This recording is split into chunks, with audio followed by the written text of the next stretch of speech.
ನಮಸ್ಕಾರ ಸ್ನೇಹಿತರೆ, ಬ್ರಾಯ್ಲರ್ ಕೋಳಿ ಸಾಕಾಣಿಕೆ ಮಾಹಿತಿಯ ವಿಡಿಯೋಗೆ ತಮಗೆಲ್ಲರಿಗೂ ಆತ್ಮೀಯ ಸ್ವಾಗತ. ಸ್ನೇಹಿತರೆ, ಇವತ್ತು ಮರಿಗಳಿಗೆ 5th ಡೇ ಕಂಪ್ಲೀಟ್ ಆಗ್ತದೆ.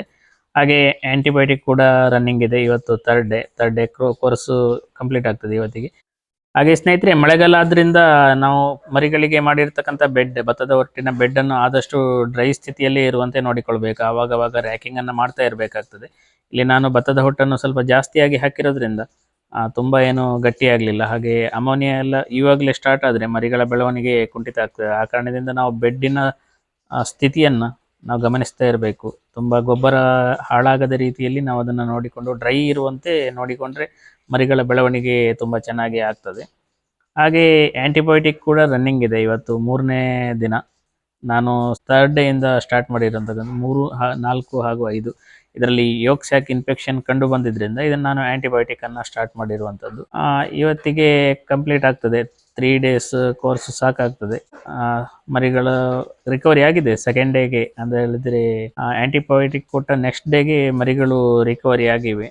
ಚೆನ್ನಾಗಿ ಬೆಳವಣಿಗೆ ಹೊಂದ್ತಾ ಇವೆ, ತೊಂದರೆ ಇಲ್ಲ. ಇನ್ನೊಂದು ವಿಷಯ ಏನಂತ ಹೇಳಿದರೆ, ನಾವು ಕಂಟಿನ್ಯೂ ಕರ್ಟನನ್ನು ಕ್ಲೋಸ್ ಮಾಡಿ ಇಟ್ಟರೆ ಮರಿಗಳಿಗೆ ಕೂಡ ಬೆಳವಣಿಗೆ ಸಮಸ್ಯೆ ಆಗ್ತದೆ. ಪ್ಯೂರ್ ಆಕ್ಸಿಜನ್ ಸಿಗೋದಿಲ್ಲ. ಹಾಗಾಗಿ ಈ ರೀತಿಯಾಗಿ ಕರ್ಟನನ್ನು ಓಪನ್ ಮಾಡಿಕೊಟ್ಟು ತುಂಬ ಮಳೆ ಗಾಳಿ ಬರ್ತಾ ಇದ್ದರೆ ಅಲ್ಲಿ ಒಂದು 3-4 ಫೀಟ್ ಹೈಟಿಗೆ ಒಂದು ಶೇಡ್ ನೆಟ್ ಅಥವಾ ಏನಾದರೂ ಕಟ್ಟಿಕೊಂಡಿದ್ರೆ ಜೋರಾದ ಮಳೆ ಗಾಳಿಯಿಂದ ಮರಿಗಳನ್ನು ರಕ್ಷಿಸಿಕೊಳ್ಬೋದು. ಅಂತ ಹೇಳಿದರೆ ಫೆದರ್ ಗ್ರೋತ್ ಆಗ್ತದೆ. ಆ ಫೆದರ್ ಗ್ರೋತ್ ಆಗೋದನ್ನು ನಾವು ತಡಿಬೋದು. ಫೆದರ್ ಗ್ರೋತ್ ಆದರೆ ಇಲ್ಲಿ ನಾವು FCR ತುಂಬ ಲಾಸ್ ಆಗ್ತದೆ. ಆ ಕಾರಣದಿಂದಾಗಿ ನಾವು ಅದೊಂದು ಮುಂಜಾಗ್ರತಾ ಕ್ರಮವನ್ನು ನಾವು ಕೈಗೊಳ್ಳಬೇಕಾಗ್ತದೆ. ಹಾಗೆ ಇಲ್ಲಿ ತುಂಬ ಹೊತ್ತು ನಾವು ಕರ್ಟನನ್ನು ಓಪನ್ ಮಾಡಿ ಇಡಲಿಕ್ಕೆ ಆಗೋದಿಲ್ಲ. ಮಳೆ ಜಾಸ್ತಿ ಇರೋದ್ರಿಂದ ಒಳಗಡೆ ಟೆಂಪ್ರೇಚರನ್ನು ಕೂಡ ಮೇಂಟೈನ್ ಮಾಡಬೇಕು. ಇಲ್ಲ ಅಂತ ಹೇಳಿದರೆ ಮರಿಗಳು ಒಂದು ಕಡೆ ರಾಶಿ ಆಗ್ತಾ ಹೋಗ್ತದೆ. ಆ ಕಾರಣದಿಂದಾಗಿ ನಾವು ಕರ್ಟನನ್ನು ಕ್ಲೋಸ್ ಮಾಡಬೇಕಾಗ್ತದೆ. ಒಂದು 10 ದಿನ ಬ್ರೂಡಿಂಗ್ ಮಾಡಿದರೆ ಸಾಕಾಗ್ತದೆ. ಈ ರೀತಿ ಕ್ಲೋಸ್ ಮಾಡಿ 10 ದಿನದ ನಂತರ ಬ್ರೂಡಿಂಗನ್ನು ಕ್ಯಾನ್ಸಲ್ ಮಾಡಿ ಕರ್ಟನನ್ನು ನಾವು ಮೇಂಟೈನ್ ಮಾಡಬೇಕು. ಒಂದು 15 ಡೇಸ್ವರೆಗೆ ಕರ್ಟನನ್ನು ಮೇಂಟೈನ್ ಮಾಡಲೇಬೇಕಾಗ್ತದೆ. ಈ ರೀತಿ ಫುಲ್ಲು ಕರ್ಟನ್ನು ಒಂದು 15 ಡೇಸ್, ಆಮೇಲೆ ಒಂದು 4 ಫೀಟ್ ಹೈಟಿಗೆ ಫುಲ್ ಶೆಡ್ಡಿಗೆ ಕೂಡ ಒಂದು 25 ದಿನದವರೆಗೆ ಇದ್ದರೆ ಒಳ್ಳೆಯದು. ಅದು ತುಂಬ ಜೋರಾದ ಮಳೆ ಇದ್ದರೆ ಕೂಡ ಈ ಒಂದು ಕಂಟಿನ್ಯೂ ಬ್ಯಾಚ್ ಕೂಡ ಇಡ್ಬೋದು. ಏನಾದರೂ ಭತ್ತದ ಹೊಟ್ಟಿನ ಬೆಡ್ ಏನಾದರೂ ಹಾಳಾಗಲಿಲ್ಲ, ಅಮೋನಿಯಾ ಸಮಸ್ಯೆ ಇಲ್ಲ ಅಂತ ಹೇಳಿದರೆ ನಾವು ಮಳೆಗಾಳಿಯಿಂದ ರಕ್ಷಿಸಿಕೊಳ್ಳಿಕ್ಕೆ ಈ ರೀತಿ ಮಾಡ್ಬೋದು. ಹಾಗೆ ಆ್ಯಂಟಿಬಯೋಟಿಕ್ ಇವತ್ತು ಥರ್ಡ್ ಡೇ ಲಾಸ್ಟ್ ಕೋರ್ಸ್. ಇವತ್ತು ಸಾಕಾಗ್ತದೆ. ಏನಾದರೂ ಸಮಸ್ಯೆ ಇದ್ದರೆ ಈ ಆ್ಯಂಟಿಬಯೋಟಿಕನ್ನು 5 ದಿನದವರೆಗೆ ನಾವು ಕಂಟಿನ್ಯೂ ಮಾಡ್ಬೋದು. ಮರಿಗಳು ಯೋಕ್ ಸ್ಯಾಕ್ ಇನ್ಫೆಕ್ಷನಿಂದ ರಿಕವರಿ ಆಗಿದೆ. ಹಾಗೆ ಏನೂ ಸಮಸ್ಯೆ ಇಲ್ಲ. ಇವತ್ತೊಂದು ದಿನ ಆ್ಯಂಟಿಬಯೋಟಿಕನ್ನು ಕೊಟ್ಟು ಲಾಸ್ಟ್ ಮಾಡುವಂಥದ್ದು. ಇನ್ನು ಈ ಮರಿಗಳಿಗೆ ಆ್ಯಂಟಿಬಯೋಟಿಕನ್ನು ನೀಡುವುದರಿಂದ ಸ್ವಲ್ಪ ಮಟ್ಟಿನ ಸ್ಟ್ರೆಸ್ ಆಗ್ತದೆ. ಆ ಕಾರಣದಿಂದಾಗಿ ಅದರ ಜೊತೆ ಏನಾದರೂ ಸ್ಟ್ರೆಸ್ ಕೇರಿಗೆ ನಾವು ಏನಾದರೂ ಒಂದು ಮಲ್ಟಿವಿಟಮಿನ್ ಟಾನಿಕನ್ನು ನಾವು ಕೊಡಬೇಕಾಗ್ತದೆ. ಇಲ್ಲಿ ನಾನು ಶಾರ್ಕೋಪೆರಲನ್ನು ಕೊಡ್ತಾ ಇದ್ದೀನಿ. ಅದು ಕೊಟ್ಟರೆ ಸ್ವಲ್ಪ ಸ್ಟ್ರೆಸ್ ರಿಲೀಫ್ ಆಗ್ತದೆ. ಹಾಗೆ ಸ್ವಲ್ಪ ಫೀಡಿಂಗ್ ಕೂಡ ಆಗ್ತದೆ ಇದರಿಂದ.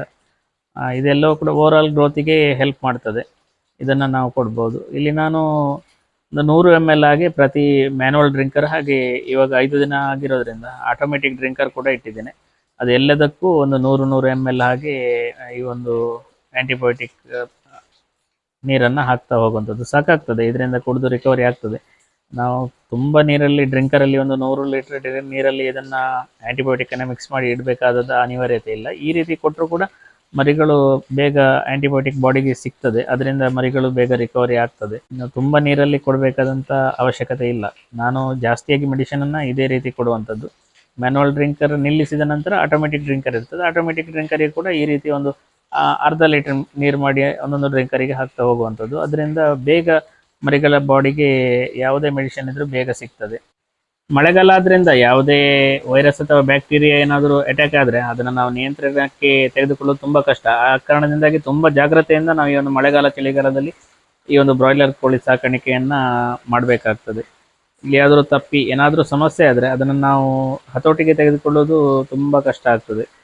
ಕಾರಣದಿಂದ ನಾವು ಸ್ಟಾರ್ಟಿಂಗ್ ಸ್ಟೇಜಿಂದನೇ ಈ ರೀತಿ ಬ್ರೂಡಿಂಗ್ ಸ್ಟೇಜಿಂದನೇ ನಾವು ಮರಿಗಳನ್ನು ತುಂಬ ಕೇರ್ಫುಲ್ಲಾಗಿ ನೋಡಿಕೊಂಡ್ರೆ ಮುಂದೆ ಆಗುವಂಥ ಏನಾದರೂ ಸಮಸ್ಯೆ ಇದ್ದರೆ ಬ್ರೂಡಿಂಗ್ ಚೆನ್ನಾಗಿ ಆದರೆ ಅದರಿಂದ ಮರಿಗಳಲ್ಲಿ ಇಮ್ಯುನಿಟಿ ಬಿಲ್ಡ್ ಆಗ್ತದೆ ಜಾಸ್ತಿಯಾಗಿ. ಅದರಿಂದ ಮರಿಗಳು ಉತ್ತಮವಾಗಿ ಬೆಳವಣಿಗೆ ಹೋಗ್ತದೆ. ಏನಾದರೂ ಸಣ್ಣ ಪುಟ್ಟ ರೋಗಗಳು ಅಟ್ಯಾಕ್ ಆದರೂ ಅದರಿಂದ ಚೇತರಿಸಿಕೊಂಡು ಬ್ಯಾಚ್ ಕೊಲ್ಯಾಪ್ಸ್ ಆಗುವಂಥ ಸ್ಥಿತಿಗೆ ಹೋಗೋದಿಲ್ಲ. ಸ್ನೇಹಿತರೆ, ಇದಿಷ್ಟು ಇವತ್ತಿನ ವಿಡಿಯೋ. ಈ ವಿಡಿಯೋ ನಿಮ್ಗೆ ಇಷ್ಟವಾದರೆ ದಯವಿಟ್ಟು ಲೈಕ್ ಮಾಡಿ, ಶೇರ್ ಮಾಡಿ, ಹಾಗೆ ನಿಮ್ಮ ಅನಿಸಿಕೆಗಳನ್ನು ಕಮೆಂಟ್ ಮೂಲಕ ನನಗೆ ತಿಳಿಸಿ ಅಂತ ಹೇಳ್ತಾ ಮುಂದಿನ ಮತ್ತೊಂದು ವಿಡಿಯೋದೊಂದಿಗೆ ಭೇಟಿಯಾಗೋಣ. ಎಲ್ಲರಿಗೂ ಧನ್ಯವಾದಗಳು.